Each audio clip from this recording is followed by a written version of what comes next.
नाज़रीन, मैं फिर आपके सामने हाजिर हूँ और दिल की गहराइयों से आपको शुक्रिया अदा करती हूँ।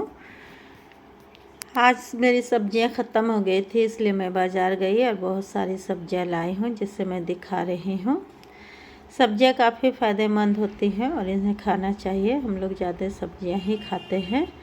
तो चलिए दिखाइए मैं बाज़ार में से क्या क्या लाई हूँ। बाज़ार जाने के बाद बाज़ार में काफ़ी भीड़ होती है और सब्जियाँ भी काफ़ी महंगी हैं। मौसमी सब्जियाँ भी थी बहुत सारे। तो ये देखिए मैं इन सब्जियों को लेकर आई हूँ। ये कद्दू है जो काफ़ी खिंचा और टेस्टी और मज़ेदार कद्दू लग रहा है देखने में। इसे बनाने के बाद काफ़ी लजीज सब्ज़ी बनेगी। ये भी सब्ज़ी महंगी थी। इसके बाद मैं साग ली हूँ। ये देखिए ये साग, हरी हरी साग, इसमें बहुत पौष्टिक होती है। इसे बनाकर अक्सर खाना चाहिए। महिलाओं को ज़्यादा इस्तेमाल करना चाहिए क्योंकि इसमें आयरन होता है जो ब्लड के लिए काफ़ी फ़ायदेमंद है।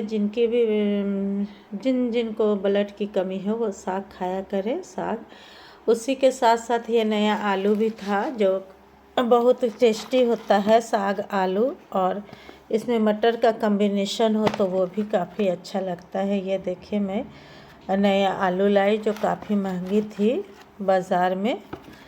ये भी आलू महंगी थी बाज़ार में। ये देखिए ये मैं आलू लाई हूँ।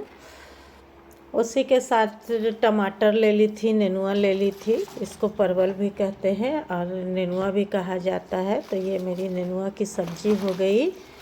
और ये नींबू ले ली हूँ जो काफ़ी अच्छी बड़ी बड़ी नींबू है। ये भी महंगा ही मिला है। एक 10 रुपया में मिला, 2 20 रुपया में मिला।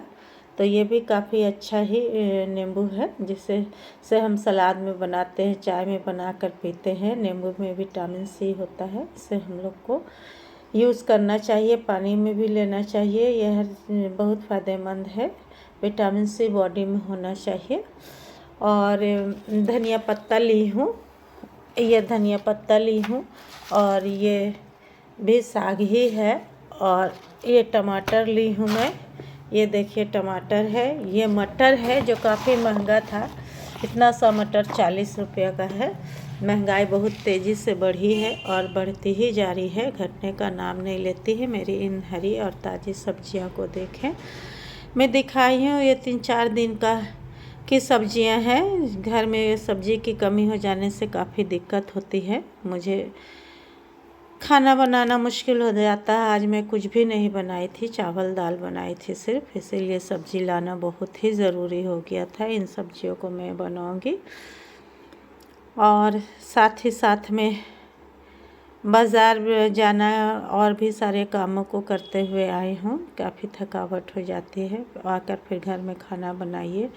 ये डेली का रूटीन है, दिनचर्या है हम लोगों के लिए। हम लोगों को घर में का ही खाना अच्छा लगता है, कभी बाज़ार के खाना नहीं खाती हूँ। और ये काफ़ी महंगा होता है जिसे खा भी नहीं सकती हूँ। यही जीवन में हम लोगों का रोज़ाना की सब्ज़ी, दाल, चावल, रोटी ये खाने अच्छे लगते हैं और खाना भी चाहिए। ना पिज़्ज़ा, बर्गर, चाउमीन ये सब हम लोगों को पसंद नहीं होता है। अब इन सब्जियों को मैं सजा कर रखूँगी, धोऊँगी और फिर बनाऊँगी। अभी सोच रही हूँ मैं कम से कम नेनुआ की सब्ज़ी बना लूँ जो काफ़ी मीठी, अच्छी और स्वादिष्ट होती है। इसी के साथ मैं अपने और भी दूसरे कामों को कर रही हूँ। मैं इधर चाय चढ़ा दी हूँ शाम के लिए। ये मेरी चाय बन रही है जो पकने वाली है। चाय अच्छी होनी चाहिए, आधे ही कप पी जाए, लेकिन चाय मज़ेदार, टेस्टी, लजीज होनी चाहिए, कम होनी चाहिए। तो ये डेली की ज़िंदगी के कामों के साथ साथ लंबी सफ़र को गुजारना है। ये कभी ख़त्म होने वाली काम नहीं है, हमारे साथ चलती रहेगी और हमेशा हम लोग अपने कामों को निपटाते रहेंगे। तो चलिए मैं आपको दिखाऊं कि चाय बनाने के बाद फिर बर्तन धोऊंगी। बर्तन धोने के बाद मैं और दूसरे कामों को करूंगी। थोड़ा कपड़ा है उसको भी धोना चाहिए, लेकिन शाम हो गई इसलिए मैं नहीं धोऊंगी उन कपड़ों को। ये देखिए जब दूध में उबाल आ जाए तो इसमें चाय पत्ती डालें और इसे पकने दे चाय को सिंपल ही बनाइए। बहुत सारे लोग इलायची और खुशबू डालते हैं, वो चाय मुझे अच्छी नहीं लगती है। मैं सिंपल चाय ही पसंद करती हूँ। ये काफ़ी टेस्टी मज़ेदार और लजीज जायकेदार होती है। इसे पीने से एनर्जी आ जाएगी और ये चाय पीने के बाद मैं और फुर्ती से काम करूँगी और अपने कामों को अंजाम दे दूँगी 1 घंटे के अंदर।